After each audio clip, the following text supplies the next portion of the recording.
accusation is often made that anthroposophy basically does not address the moral realm directly, and even that, in some of its teachings, it not only does not oppose egoism, but cultivates it. Those who think this put it roughly as follows. Anthroposophy teaches, they say, how a person develops through recurring lives, and whatever setbacks may occur, the principal thing is that people can evolve to ever higher stages, that they can use the fruits of whatever they learn in one life, as in a school, in a following life. Those who are wedded to this belief in people's capacity to perfect themselves will always strive to enhance and purify their I capital, to enrich it as far as possible, and thus to ascend to ever loftier heights. And so, say such opponents, this is really very egoistical.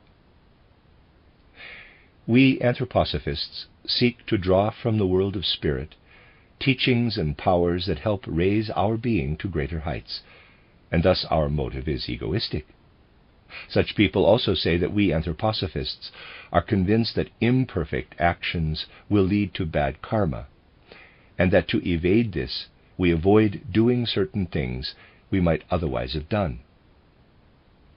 In other words, our actions or inactions are driven by fear of bad karma, and all this appears as egoistic motivations. Some say that teachings of karma and reincarnation, and all other striving for perfection arising from anthroposophy, lead people to seek a kind of refined or higher egoism. It would actually be a grave reproach if it could be said that anthroposophy induces people to act morally, not through empathy and compassion, but primarily out of fear of punishment. Let us ask ourselves if such a reproach has any justification. Here we must engage very deeply with esoteric inquiry, if we are truly and fully to refute such an objection. Someone might say that if we do not already have a striving to grow more perfect, anthroposophy will not move us to act more ethically. Yet, delving deeper into the teachings of anthroposophy will show that we participate in the whole of humanity. Thus, immoral actions mean more than just doing something that might perhaps lead to our punishment. To think or act immorally is to do something nonsensical, something that cannot be reconciled with really sound or healthy thinking. An immoral action not only opens the way to some karmic punishment, but is, in the profoundest sense, an action that we ought not to commit. Let us imagine that someone commits a theft, and in consequence attracts a karmic retribution. If we wish to avoid this, we do not steal. But the whole thing is more complex than that. Let us ask ourselves what someone who lies or steals actually intends. The liar or thief wishes to gain some advantage. The liar may wish to avoid an unpleasant situation. Such an action only has any meaning if we actually gain some advantage from lying or stealing. If we were to recognize that this is mistaken, that it will not give us what we want, but on the contrary, that it will be to our disadvantage, then we would say it is nonsense to even think of doing such a thing. As anthroposophy becomes ever more part of human civilization, people will come to know that it is nonsensical, ridiculous, to believe that lies or stealing will get them what they think they might get by them. One thing in particular will become ever clearer to all people as they imbue themselves with anthroposophy. In a higher sense, from the perspective of higher causation, there is actually no such thing as separate human individualities. Alongside these separate individuals, the whole human race forms a unity. Increasingly, people will come to see that in terms of a true world outlook, the finger on our hand is actually more sensible than the whole human being, since it does not imagine itself to exist without the whole human organism to which it belongs. In its dull consciousness, the finger knows that it cannot exist without the rest of the organism. People, on the other hand, continually succumb to illusions. They think that the fact they are enclosed in their skins means they are separate. But they are so as little as the finger exists separately from the rest of the organism. The reason for this illusion is that a person can walk around on their own, while the finger cannot. But our place on the earth is really the same as that of the finger on our hand. The sort of science that holds our earth to be a molten ball surrounded by a hard shell upon which we human beings wander about, that thinks this is enough to explain the earth, is at roughly the same level as a science that imagines human beings are nothing but their skeletal system and no more than that. What we see physically of the earth is really nothing more than what the skeletal system is for the human being. The rest of the earth is actually supersensible in nature. The earth is an organism, in fact, a living entity. If you imagine the human being as a living creature, you can picture the blood with its white and red corpuscles. These can only develop inside the whole human organism and be what they are there. What the red and white blood corpuscles are for the human being, we are for the earth organism. We certainly belong to this earth organism. We form a part of the whole living entity of the earth, and we only properly understand ourselves if we say that we are nothing as a single individual. We are only complete if we think of ourselves as part of the earth's body, of which we see only the skeleton, the physical mineral shell, unless we acknowledge the spiritual aspects of this earth organism. If an inflammatory process occurs in our human organism, the whole organism is seized by fever, by illness. If we transpose this to the earth organism, we can recognize the truth of what esotericism asserts, that an immoral action anywhere on the earth is the same for its whole organism as, say, a small abscess somewhere on the human body that makes the whole organism sick. In the same way, when someone steals something, the whole earth gets a kind of fever. This isn't just a metaphor, it has deep roots. The whole earth organism suffers from all immoral actions, and as single individuals we cannot do such an action without involving the whole earth organism, without sympathetic participation from it. This is a very simple idea, of course, but people find it hard to grasp. Those who don't believe it to be true will have to wait and see. We should try to impress such ideas upon our culture, to appeal with such ideas to the human heart, the human conscience. If immoral actions are done somewhere, they are a kind of abscess for the whole earth. Make it sick. And experience could show that realizations of this kind would produce a powerful moral impetus. Moral sermons will never help us.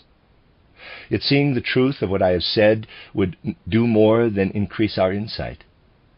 If it really embedded itself in culture, if it impressed itself on the child's sensibility, it would also provide a huge moral impulse. Moral sermons never entirely persuade or reform people. As Schopenhauer said, preaching morality is easy, but establishing morality is hard. People have a certain antipathy to moral sermons. It calls forth an inner resistance from them when they think that someone else wants them to behave in a certain way, and they are just meant to go along with it. And such resistance will keep increasing as materialistic consciousness gains the upper hand. The idea current today that it is right to impose a, quote, class morality, close quote, upon another class, is one that has gained acceptance and will grow ever worse in future. At the same time, people increasingly feel that they themselves wish to discover the right thing to do in this realm, and that their desire for objective knowledge should lead them to it.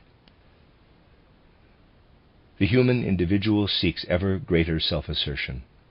But to put it metaphorically, if the heart were to recognize that it will suffer illness when the whole organism to which it belongs falls ill, then this heart would do whatever is necessary to avoid such illness. And in the same way, when we recognize that we are embedded in the whole earth organism, and that the earth body should not suffer from an abscess, then we will find an objective reason to be good. We will see that in stealing we seek to gain an advantage, but that we must refrain from this because it will make the whole earth organism sick, and without the earth organism we ourselves cannot survive. People will come to see that acting morally, therefore, not only benefits the whole organism, but also themselves. This is more or less how moral consciousness will gradually shape itself in future. Someone who draws moral impulses from anthroposophy will say that it is an illusion to think you will gain advantage from an immoral action. If you do this, you are like a squid that emits a cloud of dark fluid to envelop it, a dark aura of immoral impulses. Lying and stealing are the germs of an aura that will envelop you, and will at the same time spread unhappiness through the world. People say that we are surrounded by Maya, illusion. But such truths must become living truths for us. Through anthroposophy we can show that humanity's moral evolution will, in future, encompass the realization that in trying to gain an advantage for ourselves alone, we shroud ourselves in an aura of illusions. Then the idea that the world is Maya will become a practical truth and reality. The finger already knows this in its dull awareness, its sleeping, dreaming consciousness. It is clever enough to know that without the hand and the rest of the body, it isn't really worth anything. It isn't a finger at all anymore. But human beings are not yet as clever as this. They have not yet accepted that they aren't anything really without the earth body. They need to realize it. The finger is ahead of the human being in this respect. It does not cut itself off. It does not say, quote, I want to have the blood I contain for myself alone, so I will cut myself off from the flow. Close quote. It is in harmony with the whole organism to which it belongs. But to find harmony with the whole earth organism, the human being must develop a higher consciousness. People are as yet unaware of this in the moral precepts they embrace today. They might say to themselves, if they wanted, we breathe in air. Just now this air was outside me. Now it is within my body. Something outer becomes inner. And if I breathe the air out again, something inner becomes outer. And the same is true of the whole human being. But it does not dawn on people that, sundered from the air they breathe, they are nothing. They must seek to develop an awareness, therefore, of how they are integrated into the whole earth organism. How can people recognize that they are a part of the whole earth organism? Anthroposophy enables them to become aware of it. It teaches that a Saturn condition first existed, then a Sun condition, followed by a Moon stage. The human being was always present in these conditions, albeit in a quite different form from today. Then the Earth arose from the old Moon condition, and slowly human beings evolved as earthly beings. We can look back on a long evolution, and in future, further evolutionary stages await us. With the Earth in its present form, we human beings evolved in our present form too. If we study anthroposophy and trace how the Earth and the human being arose, it becomes apparent that we are indeed a part of the whole Earth organism. Then we discover how Earth and human beings gradually arose from spiritual existence, how the beings of the hierarchies formed the Earth and the human being, how the latter belongs to the hierarchies, though standing at the lowest level. And then also, anthroposophy teaches us about the being who stands at the midpoint of all earth evolution, the Christ as the great archetypal exemplar of human existence. And from all these anthroposophic teachings, we can come to see how our conduct must be, how we should act. Spiritual science shows us how we can feel ourselves to be a part of all life on earth. It shows us that Christ is the spirit of the earth. Our fingers, toes, nose, all our limbs have a dream sense that the heart supplies them with blood, and that they would be nothing without this central organ. And anthroposophy teaches us that it would be terrible foolishness in Earth's future evolution not to take up the idea of Christ, since he is, for the Earth body, what the heart is for our organism. And just as our blood supplies the whole organism with life and vigor through the heart, so the being of Christ must pervade every single earth soul, so that the Pauline phrase, "Not I, but Christ in me," becomes truth for them. The Christ must have entered all human hearts.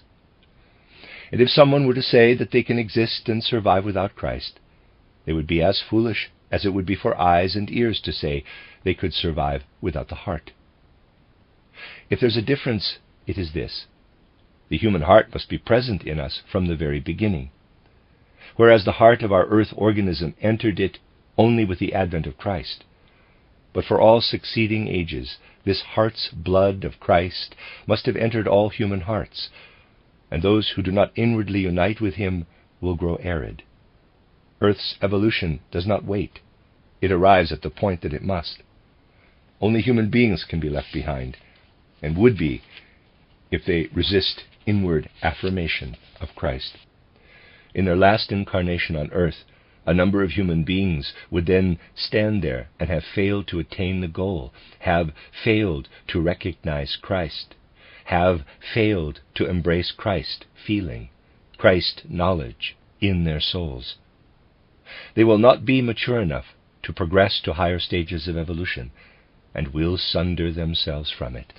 But whereas nose or ears would be destroyed entirely if they sundered themselves from the rest of the human organism, such human beings will not suffer a fate so extreme.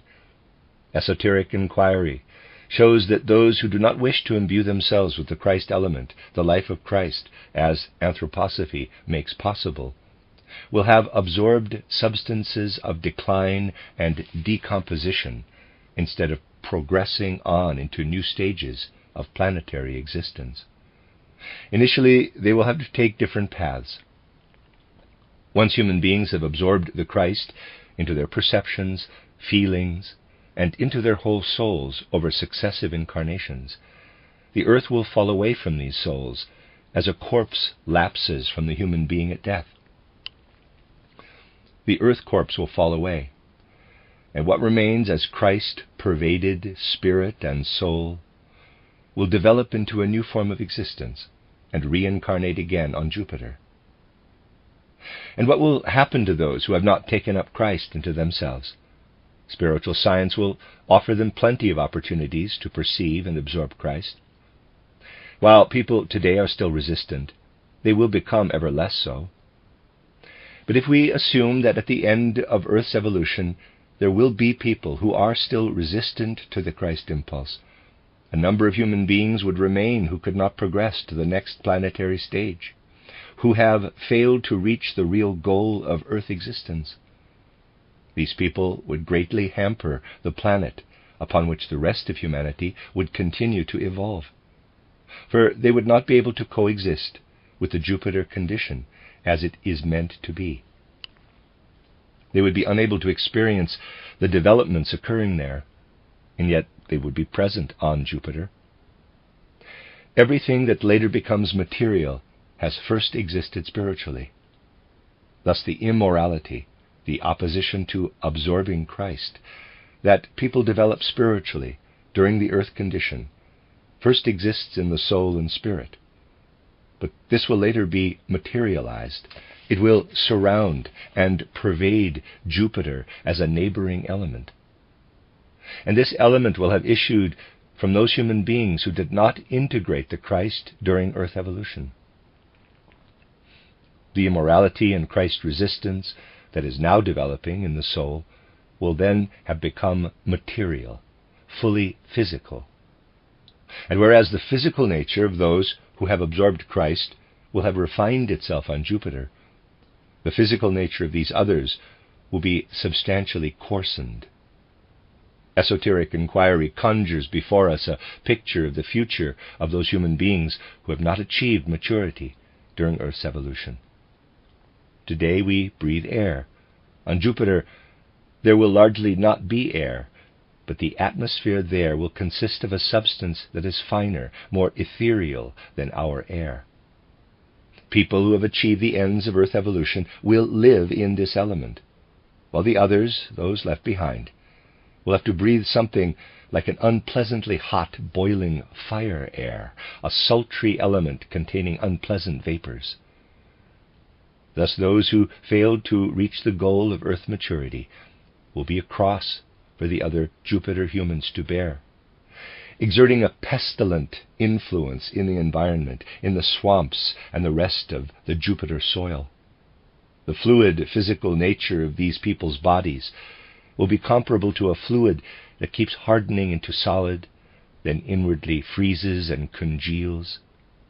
Thus these beings will not only breathe this dire kind of air, but will have a bodily condition such that their blood continually congeals instead of flowing.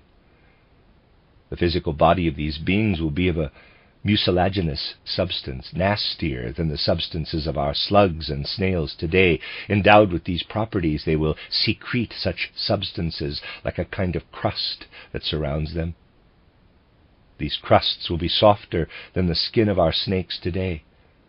They will be a kind of soft, scaly hide, and these beings will live a somewhat distasteful life within the elements of Jupiter. Images like this, which the esoteric investigator discerns as a prefiguring of the future, appear gruesome. But woe betide us if, like the ostrich, we refuse to contemplate such a danger and close our eyes to the truth. For this is precisely what lulls us in error and illusion, whereas keen discernment of the truth gives us the greatest moral impulses. If people attend to what truth tells them, they will feel, when they lie, a picture arising in them of the effect of this lie upon human nature in the Jupiter condition, a sense that lies make you slimy, create a pestilential atmosphere for the future. And this ever-recurring picture will guide their soul impulses toward healing. You see, no one who knows the true consequences of immorality can actually be immoral. We should teach people the true effects of causes. Such guidance should already be given to children.